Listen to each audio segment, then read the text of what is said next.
Hello and welcome to Worlds Apart. The word intelligence in English has two increasingly divergent meanings.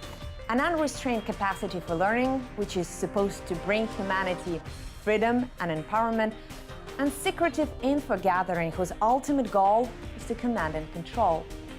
What kind of intelligence will shape our future, and how can science enable both digital freedom and digital tyranny?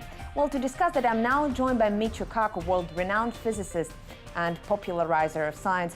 Mr. Kaku, this is a great honor for me. You and many other visionaries have long spoken about the internet becoming the new equalizer, connecting the world, bringing equality, intellectual equality to humanity. And I think many of that can really see that happening around us in our daily life. We can communicate with people from other parts of the world, we can do business, we can get education. And until a couple of weeks ago, I think many of us thought that we were protected by our own privacy settings. But with this recent intelligence scandal, well, some have doubts about that. I wonder if you would agree that the more knowledge humanity acquires, the more intelligence and snooping it produces. I think every revolution has winners and losers. Take a look at the winners. Take a look at the life of our grandparents in 1900. Long-distance communication in 1900 was yelling out the window. High-speed travel was getting stuck in the mud with your wagon. People only lived to be the age of 49 in the year 1900. And who are the losers in this great revolution called the information revolution? Dictatorships. Dictatorships fear the internet, because with the internet, people realize that, hey, I don't have to live like this anymore. I don't have to be poor. I don't have to keep my mouth shut. Look at what other people are doing. But there's a downside. Not Big Brother, but Little Brother. That is nosy busybodies, scam artists, and governments which try to gain access to your personal files. Every revolution has its downside. But are they really little brothers? Because the extent of spying that is now going on in the Western world is not really so small. I mean, it could be argued that your own personal data, your own personal emails, your own personal communication is being monitored, and this is not a small deal, at least as far as I'm concerned. But you see, it's not Big Brother. The internet is unstoppable. People, of course, will try to use the internet to snoop on others, but you cannot stop the march of the internet. Ideas are being spread independent of governments. Now, look at what the governments are doing. There's so much data out there. They simply look at the total amount of money you pay for a bill, look for certain targeted telephone numbers, and that's about it. There's simply too much raw data out there for any government to read all your love letters and to read everything that you've written. Now, this cast of people who have greater access to technology, science, information is not just limited to scientists. I think it applies mostly to governments around the world. And I know that you've been a very strong advocate of democracy, and and I would like to play something that you said during one of your previous speeches, and I think we heard something similar at this conference as well. You speaking about democracy. In history, no two democracies war with each other. Because in a democracy, people want to have a good life. They want to have a family, they want to send their kids to a good school, they want to have enough to eat. They don't want to send their children to die for the king or die for the queen. Now, forgive me for saying that, I don't mean to offend you, but I think you sound a lot like George W. Bush, who also used to say that democracies don't war with each other. But the problem, of course, is that democracies launch wars against non-democracies, and they do send their sons and daughters, usually less educated, less privileged sons and daughters, to fight in those wars, not for the king, but for the government. And my question to you, do you think the level of political understanding has really been able to catch up with the development of science? Because obviously many of those wars are facilitated by science and technology. Let me be clear. Even in the future, with more democratic nations, we will still have wars. People have self-interest. They have strategic interests, domestic, resource interests, and so what have you. However, The question is, whose interests are we talking about? The interests of the king or queen? They don't care about public opinion. They don't take polls. They just go and wage wars. Now, with the democracy, it's much more difficult. You have this raging debate in the newspapers. You see mothers coming on TV crying about their child that died in the last war. To go to war for a democracy takes a lot of work. But that all is a good thing, because once a democracy decides to go to war, it's full blast. You have the will of the people behind it. Now, let me ask you one more question about democracy and technology. And I think the two have actually something in common in a sense that they create this artificial sense of agency. And take my iPad, for example. It gives me the impression of control. I think I can use whatever I want with it, but the problem is, of course, that I cannot change the operating system. I can only download the applications that have already been created for me. And I think democracy is a bit similar in that regard, that people believe that they have all the controls at their disposal, but some of those controls seem to be artificial. So I guess what I'm saying is that this, both democracy and technology can numb your sense of agency. Let me ask you a question. Name a better system that has withstood the long period of time, that has given people prosperity, given people peace. Give me the name of another system Mr. that is Kaku, better. I'm not arguing against democracy. I'm arguing against the appearance of democracy, which I think exists in many of the Western countries. There's no such thing as a perfect democracy. The Greeks did not have a perfect democracy. They had slaves, for God's sake, when democracy was first created. Well, I think it's a very American argument, but for many people... I think it's not American. It is the argument. Well, I don't want to get into an argument with you, but I think it is problematic for many people. But that's what democracy is all about. Democracy is about sharpening 2 points of view and let the best argument win, rather than saying, I'm the king, off with your head. But okay, let me sharpen my point. George W. Bush was a democratically elected president. Obviously, as you said, he had some consultations about that war, but that war was launched under a false pretext. The democratic procedure that exists there in the United States, consultations with the Congress, because the Congress wasn't consulted back then, so the democratic procedure wasn't really explored. I think what you're saying didn't have a proves the chance point. to actually First of deliver all, the their very judgment. fact that you can actually say these things is a testament to the fact that the world has come a long ways from the days of the czars and the kings and the queens. You'd be put in prison for saying a fraction of the things that you just said. But I wonder why is it that freedom of speech is considered to be the domain of Western democracies? Freedom of speech, freedom of science, freedom of exploration existed in a non-democratic world as well. It did not exist. Name me a country throughout history, human history, that had freedom of speech, freedom of science, freedom of religion. Name me that country. To a limited extent, a lot of them. You can't, China, because there is Russia. None. Well, freedom of science. I don't think so. If you disobey the emperor, off with your head.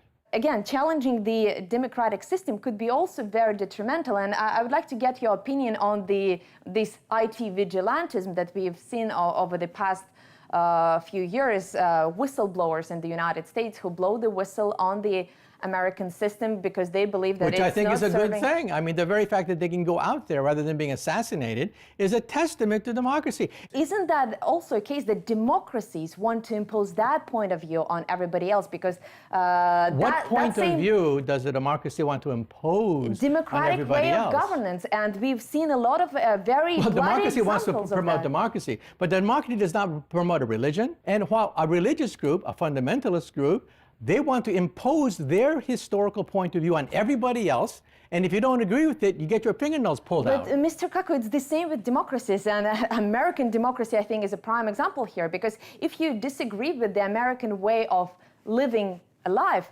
you face a very real danger of a war being pushed onto your country. Let me ask you a question, right? In Afghanistan, did they harbor terrorists who wanted to do damage to the United States? I don't know that. Do nations... Okay, let me ask you a question now. On tape, let me ask you a question. Absolutely. Who was behind 9/11? Are you a conspiracy theorist? Not really. Are you really. these people that think that maybe George W. Bush toppled his own building? What do you think is behind 9/11? Let me ask you that question. Who was behind 9/11? I think... Let me ask you a question. I heard Who your was question. behind 9/11? Mr. Kaku, I think... Answer me a simple question. Who is behind 9/11? I give you the courtesy of being on your show. You should give me the courtesy of answering one simple question. Well, okay, Who is behind 9/11? I do tend to believe in this conventional narrative of Al-Qaeda and Osama bin Laden being behind that tragic and horrendous attack. But the question is whether the death of those people justified hundreds of thousands of people who were killed afterwards. And I don't think the goals that were set out before that war were actually achieved during that war. And that's the biggest problem. You've been very critical of radical groups trying to impose that sort of that point of view, and I totally agree with you. But I think the way and the means that democracies employ are not much better. I disagree. If you equate barbarism and religious fundamentalism with the principles of democracy, I think we've lost, if we accept your point of view, that there's some kind of moral equivalence between forces of darkness and ignorance and torture and persecution and the forces of democracy. I think we've lost. As far as I'm concerned, there are a lot of people who, in this part of the world and many others, who truly believe in democratic ideals, and they're trying actually to, our countries are in transition. But the problem that I see in many of the established Western democracies is that people have grown used to taking those democratic ideals and democratic freedoms for granted, and they no longer challenge their own authorities and no longer subject their authorities to, all those tests that have actually been described in the writings of the American founding fathers. Everything you've said can be summarized in one sentence. You feel that American democracy is not perfect.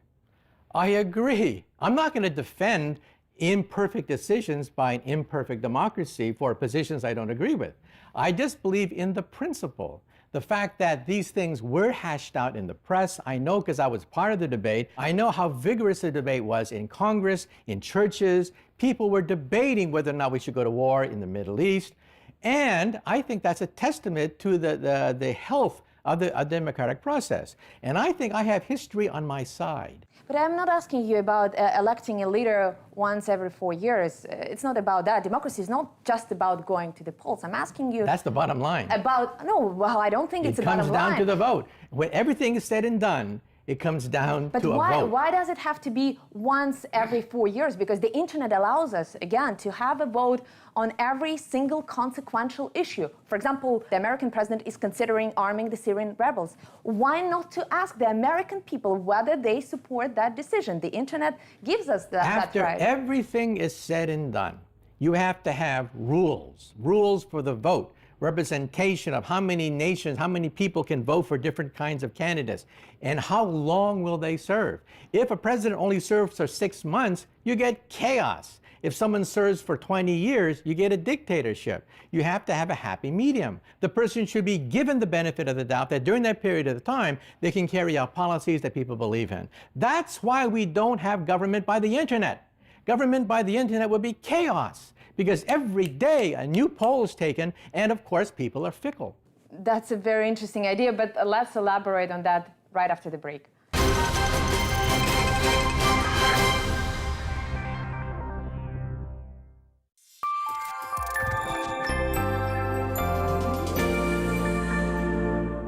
Wealthy British scion Zach Reynolds, investment activist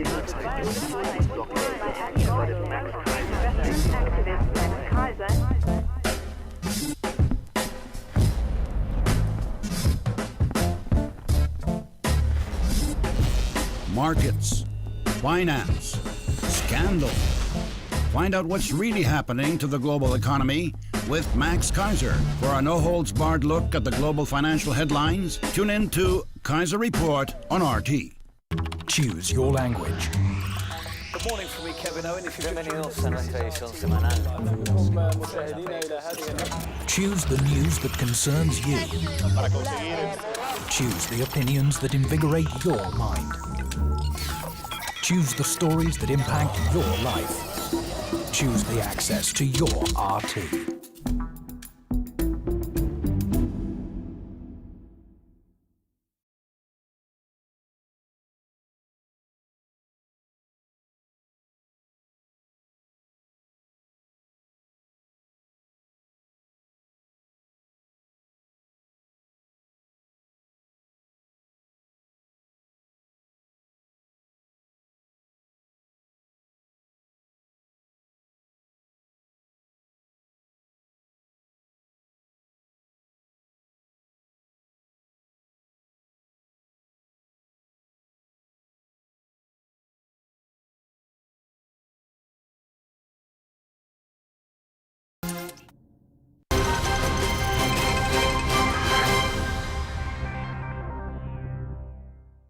Welcome back to Worlds Apart, where we are discussing the pros and cons of scientific development with Michio Kaku, world-renowned physicist and popularizer of science. Now, before we went to the break, we were talking about the internet and whether the internet allows you any possibility for self-governance. And you don't believe that the internet is actually the platform that could be used to promote and maybe even expand and change the nature of what we call democracy. Democracy hopefully reflects the will of the people. The internet represents a snapshot of the will of the people, depending upon who's haranguing, who's yelling, and who's screaming the most. That's a good thing, but we don't make policy on the basis of who yells the loudest and who can write the nicest slogan and who has the prettiest face. But on the internet, all those things matter.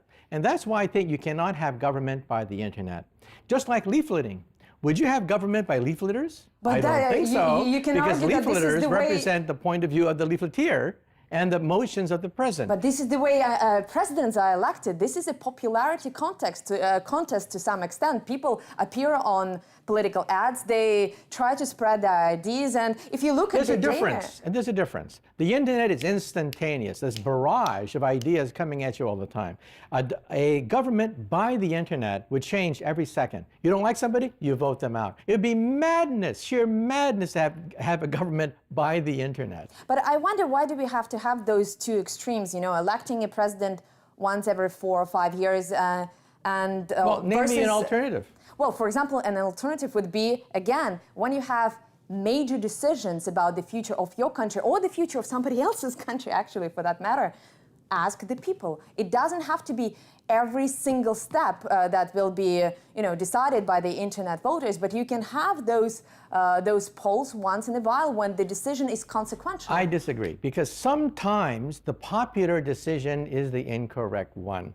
Sometimes you have to have a leader that's not short-sighted, just sees the polls day by day, but has the long-term point of view. We remember our leaders who were visionary precisely because they ignored the day-to-day, hour-by-hour feelings of the people around them. Now, let us go back to your own book, and I was fascinated by your ideas about Type 0 and Type 1 civilization, the transition from national mentality to a more globalized planetary thinking. And it could be argued that your own country, the United States, has made significant advances in that regard because English is a globalized language. Your economy, to a significant extent, is a globalized economy. You know, the United States projects its power, political and military, around the world. Yet it could also be argued that everything in the United States could be explained from the point of view of national interest, rather than doing that for the good of humanity. And I wonder how you would explain these paradoxes. Well, first of all, I'm not here to wave the flag of any particular nation. I'm a scientist. I try to view the future of civilizations by looking at outer space. When we look at outer space, civilizations far more advanced than us, we physicists rank them. Type 1, Type 2, Type 3. Type 1 is a planetary civilization with a planetary culture, planetary energy. Type 2 would be like Star Trek, where we have several planets colonized by a stellar civilization that controls stars. Type 3 would be like Star Wars, the empire of an entire galaxy. Now, on this cosmic scale, what are we? We are Type 0. We get our energy from dead plants, oil and coal. Our planet is fractured by racial, historical, national boundaries. But in 100 years' time, according to the equations, we will be planetary. For example, we're seeing the beginning of a planetary language. English is #1 and Mandarin Chinese is #2 on the internet. We're seeing the beginning of a Type 1 economy with the beginning of the European Union, NAFTA, big, large trading blocs. And we're seeing the beginning of a Type 1 culture, soccer, the Olympics. We're seeing the beginning of a youth culture, rock and roll and rap music. Every time I look at the planet Earth, I see that we are now creating a planetary culture, a planetary economy, and a planetary civilization, but there are the forces of darkness. Now, who are those forces? I mean, who do you mean by those forces? People that would use violence to impose their minority point of view on the world at large, okay? And I think we could include with that broad definition terrorists who say that, well, I'm right, you're wrong, and I'm going to put you in jail. If you don't believe me, I'll blow you up, okay? They fear the marketplace of ideas because they know they're going to be outvoted. They know that their ideas are not popular. And so they simply want to impose these ideas by the force of law to have a central authority and go back to the 10th century rather than the 22nd century. Now, many of the terrorists of the last couple of years were driven by religious ideologies. And I wonder, what are your views on religion in the Type 1 civilization? Do you think it will have a place there? I think we will have religion in the future because there's probably a gene for religion. You realize that if you have temporal lobe epilepsy of the brain, a blow to this side of the head, you can actually induce religious behavior. We can induce it, in fact, using electromagnetic stimulators to the brain. And so we do think that the brain is predisposed to be religious. It once had a purpose to keep tribes of bickering, intelligent apes together millions of years ago. But now in the age of nuclear weapons, the age of the internet, it could become regressive. I think many scientists tend to view the existence of God as a scientific question, but many of them try to argue against religion in the public domain. But sometimes you need to consider that from a social perspective as well, because it is one thing when people like yourself who live fairly intellectual life, and that in itself could be considered a luxury these days, because many people around the world live in very difficult conditions and they don't have the time and energy to ponder all those questions. But given the inequality that exists in the world today, and given the violence that exists in the world today, do you feel like religion has its place in a sense of being not only this temporal lobe damage, as you pointed out, but simply, serving as the last hope for people who otherwise have no consolation seeing the world around them? Well, Einstein was asked the question, is there a God? And let me try to give you an answer. Einstein said there are two types of gods. We have to be very careful about this. The first is the God of Leibniz, the God of Spinoza, the God of harmony, beauty, elegance, simplicity. The universe is so gorgeous, it could not have been an accident. But we also have the personal God, the God that you pray to, the God that smites the Philistines, the God that slaughters your enemies, or the God of your salvation. Einstein did not believe in the second, but he did believe in the first. Then you ask another question, what about poverty? I travel around the world and I see rich countries and I see poor countries, and I ask myself the simple question, why? Why are some countries poor? Why are some countries rich? What happened? Why do we have this disparity in wealth? And the reason is it has to go back to where wealth comes from, science and technology. In the 1400s, China turned inward. They burned their fleet. They ceased to send expeditions around the world. Scientists were persecuted and China stagnated. Same thing in the Muslim world. There was a debate in the Muslim world, where does truth come from? Does truth come from the Quran or does truth come from nature? Scientists said that truth comes from nature. Other people said, no, God can change nature. God is above nature. Nature is a handcuff on God. Truth comes from the Quran, not nature. Well, we all know who won the debate. And that's one of the reasons why science in the Muslim world stagnated for about 1,000 years. In some countries, science never happened, and that's why they're poor. You've spoken about that a lot, and I think it needs to be pointed out again and again that such enthusiastic attitude to science also has its downside. And you mentioned Einstein, and he was this great pacifist and campaigned vigorously during the First World War, against the war. But ultimately, when you look at his own history, it was Einstein's own research that ultimately paved the way for the bombing of Hiroshima and Nagasaki. Look at it this way. How come we're not speaking German today? How come there's not a swastika behind me? How come we don't persecute Russians and put them in incinerators right now? Because the Nazis were defeated. It took the blood and the sweat of millions of Russians and people around the world to break the back of Nazi Germany. It wasn't pleasant, okay? Mistakes were made at that time, but you realize that the effort was universal. But I think that my point was different. Obviously, I agree with you, but You know That's that the why bombing... work was done on the atomic bomb. Yeah, but to go up against Germany. It was used against Japan for reasons I disagree with, but it was built by scientists who did not want their relatives to be incinerated. And that's why we're not speaking German today. Absolutely, but I think that's the core of my question, that, you know, scientists are doing the job that they are doing for all the good reasons, but ultimately they cannot control how the result of their labor is being used. And you know better than I do that the bombing of Japan was totally senseless. If there was a dictator in our countries, you would have to work on their projects or you get tortured, okay? However, here's a situation where people volunteered to work on the A-bomb project. They thought they were going up against the Nazis, and if they uncovered new laws of physics, well, hey, it's not their responsibility for creating these laws of physics. Nature created these laws of physics. What we need is a way to control them, and that's where democracy comes in. I don't want to drag us into that previous discussion that we had before, but again, you say democracy gives us a check, and look at how it was used throughout history. In 1945, Hiroshima and Nagasaki bombed.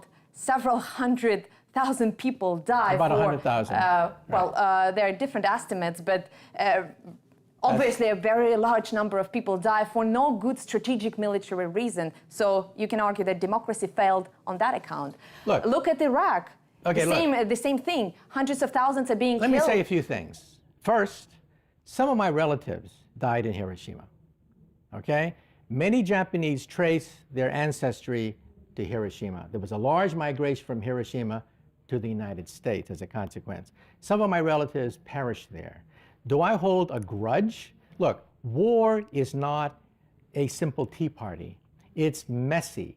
People make wrong decisions, but in their heart of hearts, they know that they have to do it because the opposite point of view would be total disaster. Given hindsight, we can always say, sorry about that. I mean, shame on you. How could you work on the atomic bomb? But if the year is 1944, okay, and there's chaos erupting in the world with millions of people, not just 100,000s, millions of people dying, okay, then you begin to realize it's more complex than a simple, well, hey, I told you so. It's much more complicated than that. I would have not dropped the atomic bomb, A, because my relatives were there, B, I think it was unnecessary. Japan was about to surrender. But given what was known at that time, I understand the opposite point of view. I don't agree with it, but I understand why the bomb was dropped. What I'm saying is whether, I think democracies have to be much more disciplined in the way they operate. Maybe scientific method could help as well, and looking back at the history and analyzing the decisions that were taken before. In August 1945, if you were to have a vote of the American people about whether or not to drop the atomic bomb that cost $2 billion in 1945 dollars and would, quote, save the life of 100,000 Americans that are scheduled to invade Japan, I think hands down a democracy would have dropped the atomic bomb. I would not have, but a democracy would, given what I know about my own people. Michio Kaku, it's been a great honor for me. Please join us again, same place, same time, here on Worlds Apart.